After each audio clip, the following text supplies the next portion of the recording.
मन की बात पर पीएम मोदी ने कही 20 बड़ी बातें। पीएम मोदी ने आज मन की बात में कोरोना वायरस से जंग के लिए देशवासियों का धन्यवाद किया।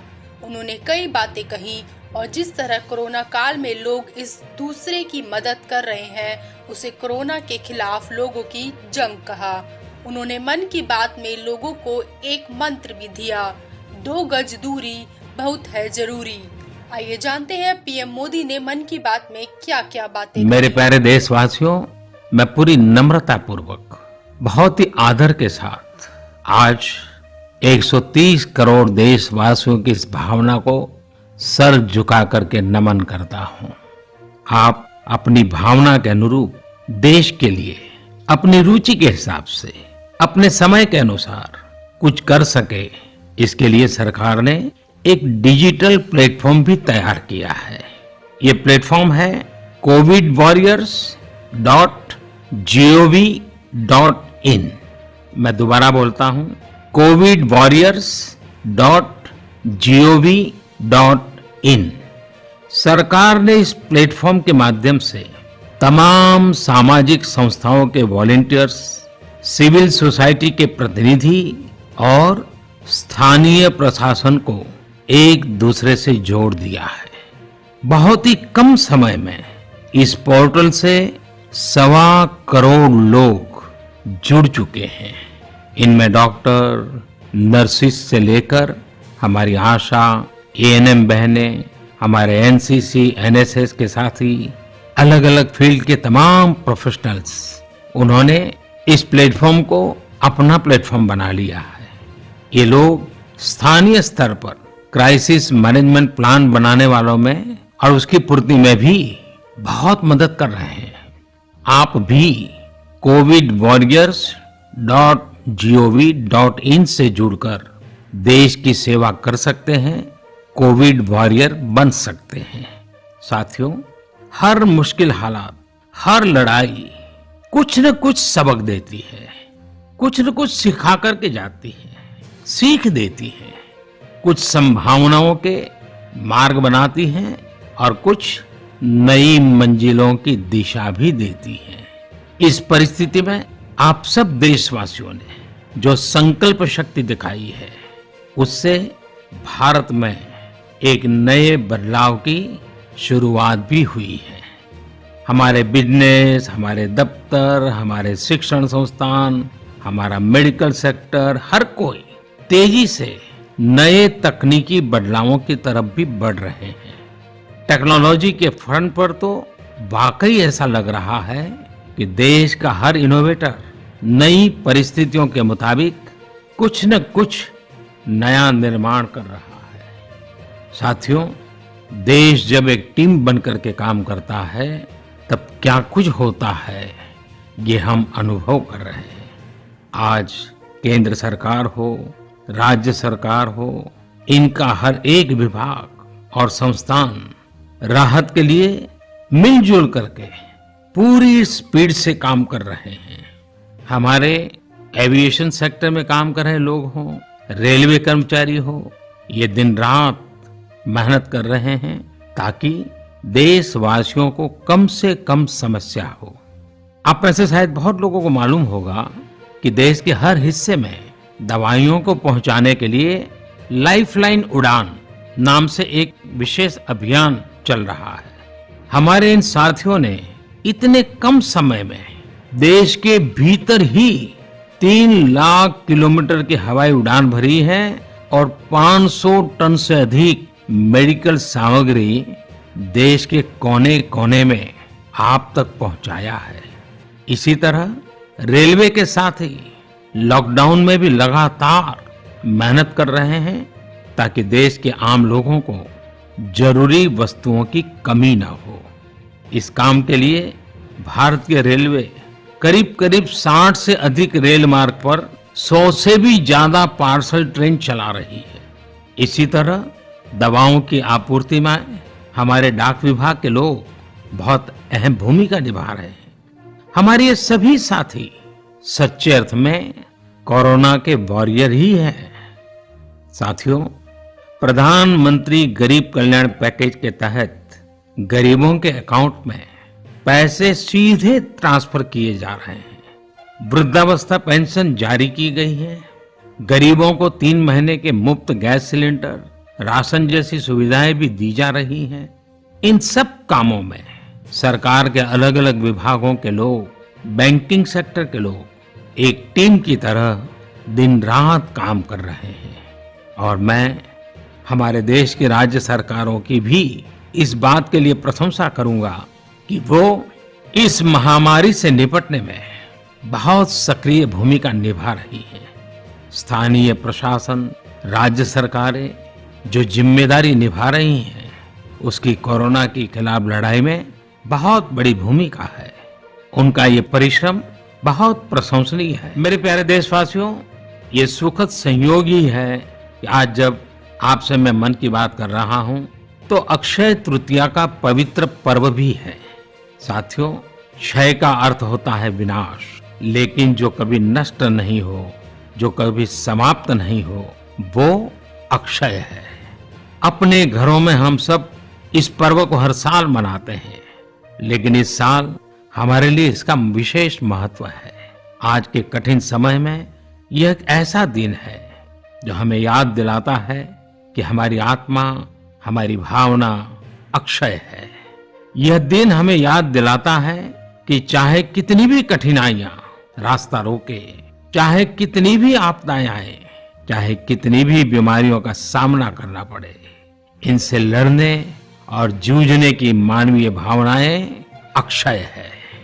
माना जाता है कि यही वो दिन है जिस दिन भगवान श्री कृष्ण और भगवान सूर्यदेव के आशीर्वाद से पांडवों को अक्षय पात्र मिला था। अक्षय पात्र यानी एक ऐसा बर्तन जिसमें भोजन कभी समाप्त नहीं होता है। हमारे अन्नदाता किसान हर परिस्थिति में देश के लिए, हम सब के लिए इसी भावना से परिश्रम करते हैं। इन्हीं के परिश्रम से आज हम सब के लिए, गरीबों के लिए देश के पास अक्षय अन्न भंडार है। इस अक्षय तृतीया पर हमें अपने पर्यावरण, जंगल, नदियां और पूरे इकोसिस्टम के संरक्षण के बारे में भी सोचना चाहिए, जो हमारे जीवन में महत्वपूर्ण भूमिका निभाते हैं। अगर हम अक्षय रहना चाहते हैं तो हमें पहले यह सुनिश्चित करना होगा कि हमारी धरती अक्षय रहे। क्या आप जानते हैं कि अक्षय तृतीया का यह पर्व दान की शक्ति यानी पावर ऑफ गिविंग का भी एक अवसर होता है। हम हृदय की भावना से जो कुछ भी देते हैं, वास्तव में महत्व उसी का होता है। यह बात महत्वपूर्ण नहीं है कि हम क्या देते हैं और कितना देते हैं। संकट के इस दौर में हमारा छोटा सा प्रयास हमारे आसपास के बहुत से लोगों के लिए बहुत बड़ा संबल बन सकता है। साथियों, जैन परंपरा में भी यह बहुत पवित्र दिन है, क्योंकि पहले तीर्थंकर भगवान ऋषभ देव के जीवन का यह एक महत्वपूर्ण दिन रहा है। ऐसे में जैन समाज इसे एक पर्व के रूप में मनाता है और इसलिए ये समझना आसान है कि क्यों इस दिन को लोग किसी भी शुभ कार्य को प्रारंभ करना पसंद करते हैं। चूंकि आज कुछ नया शुरू करने का दिन है, तो ऐसे में क्या हम सब मिलकर अपने प्रयासों से अपनी धरती को अक्षय और अविनाशी बनाने का संकल्प ले सकते हैं? साथियों, भारत की कोरोना के खिलाफ लड़ाई सही मायने में पीपल ड्रिवन है। भारत में कोरोना के खिलाफ लड़ाई जनता लड़ रही है, आप लड़ रहे हैं। जनता के साथ मिलकर शासन प्रशासन लड़ रहा है। भारत जैसा विशाल देश जो विकास के लिए प्रयत्नशील है, गरीबी से निर्णायक लड़ाई लड़ रहा है। उसके पास कोरोना से लड़ने और जीतने का यही एक तरीका है और हम भाग्यशाली हैं कि आज पूरा देश का हर नागरिक, जन जन इस लड़ाई का सिपाही है, लड़ाई का नेतृत्व कर रहा है। आप कहीं भी नजर डालिए, आपको एहसास हो जाएगा कि भारत की लड़ाई पीपल ड्रिवन है। जब पूरा विश्व इस महामारी के संकट से जूझ रहा है, भविष्य में जब इसकी चर्चा होगी, उसकी तौर तरीकों की चर्चा होगी, मुझे विश्वास है कि भारत की ये पीपल ड्रिवन लड़ाई, इसकी जरूर चर्चा होगी। पूरे देश में, गली मोहल्लों में, जगह जगह पर आज लोग एक दूसरे की सहायता के लिए आगे आए हैं। गरीबों के लिए खाने से लेकर राशन की व्यवस्था हो, लॉकडाउन का पालन हो, अस्पतालों की व्यवस्था हो, मेडिकल इक्विपमेंट का देश में ही निर्माण हो, आज पूरा देश एक लक्ष्य, एक दिशा, साथ साथ चल रहा है। ताली, थाली, दिया, मोमबत्ती, इन सारी चीजों ने जो भावनाओं को जन्म दिया, जिस जज्बे से देशवासियों ने कुछ न कुछ करने की ठान ली, हर किसी को इन बातों ने प्रेरित किया है। शहर हो या गांव, ऐसा लग रहा है जैसे देश में एक बहुत बड़ा महायज्ञ चल रहा है, जिसमें हर कोई अपना योगदान देने के लिए आतुर है। हमारे किसान भाई बहनों को ही देखिए, एक तरफ वो इस महामारी के बीच अपने खेतों में दिन रात मेहनत कर रहे हैं और इस बात की भी चिंता कर रहे हैं कि देश में कोई भी भूखा न सोए। हर कोई अपने सामर्थ्य के हिसाब से इस लड़ाई को लड़ रहा है। कोई किराया माफ कर रहा है, तो कोई अपनी पूरी पेंशन या पुरस्कार में मिली राशि को पीएम केयर्स में जमा करा रहा है। कोई खेत की सारी सब्जियां दान दे रहा है, तो कोई हर रोज सैकड़ों गरीबों को मुफ्त भोजन करा रहा है। कोई मास्क बना रहा है।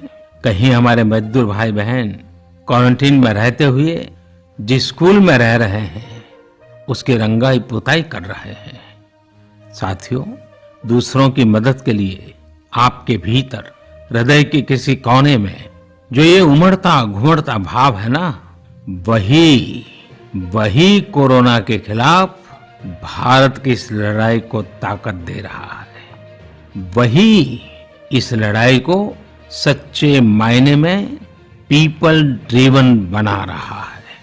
और हमने देखा है पिछले कुछ साल में हमारे देश में यह मिजाज बना है, निरंतर मजबूत होता रहा है। चाहे करोड़ों लोगों का गैस सब्सिडी छोड़ना हो, लाखों सीनियर सिटीजन का रेलवे सब्सिडी छोड़ना हो, स्वच्छ भारत अभियान का नेतृत्व लेना हो, टॉयलेट बनाने हो, अनगिनत बातें ऐसी है। इन सारी बातों से पता चलता है हम सबको एक मन, एक मजबूत धागे से पिरो दिया है। एक होकर देश के लिए कुछ करने की प्रेरणा दी है। साथियों, रमजान का भी पवित्र महीना शुरू हो चुका है।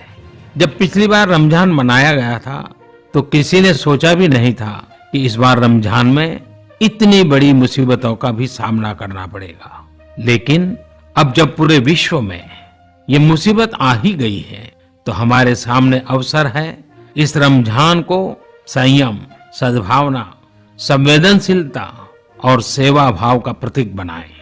इस बार हम पहले से ज्यादा इबादत करें, ताकि ईद आने से पहले दुनिया कोरोना से मुक्त हो जाए और हम पहले की तरह उमंग और उत्साह के साथ ईद मनाएं। मुझे विश्वास है कि रमजान के इन दिनों में स्थानीय प्रशासन के दिशा निर्देशों का पालन करते हुए कोरोना के खिलाफ चल रही इस लड़ाई को हम और मजबूत करेंगे। सड़कों पर, बाजारों में, मोहल्लों में फिजिकल डिस्टेंसिंग के नियमों का पालन अभी बहुत आवश्यक है। मैं आज उन सभी कम्युनिटी लीडर्स के प्रति भी आभार प्रकट करता हूं, जो 2 गज दूरी और घर से बाहर नहीं निकलने को लेकर लोगों को जागरूक कर रहे हैं। वाकई कोरोना ने इस बार भारत समेत दुनिया भर में त्योहारों को मनाने का स्वरूप ही बदल दिया है, रंग रूप बदल दिए हैं। अभी पिछले दिनों ही हमारे यहाँ भी बिहू, बैसाखी, पुथंडू, विशु, ओडिया न्यू ईयर, ऐसे अनेक त्योहार आए। हमने देखा कि लोगों ने कैसे इन त्योहारों को घर में रहकर और बड़ी सादगी के साथ और समाज के प्रति शुभ चिंतन के साथ त्योहारों को मनाया। आमतौर पर वे इन त्योहारों को अपने दोस्तों और परिवारों के साथ पूरे उत्साह और उमंग के साथ मनाते थे। घर के बाहर निकलकर अपनी खुशी साझा करते थे। लेकिन इस बार हर किसी ने संयम बरता, लॉकडाउन के नियमों का पालन किया।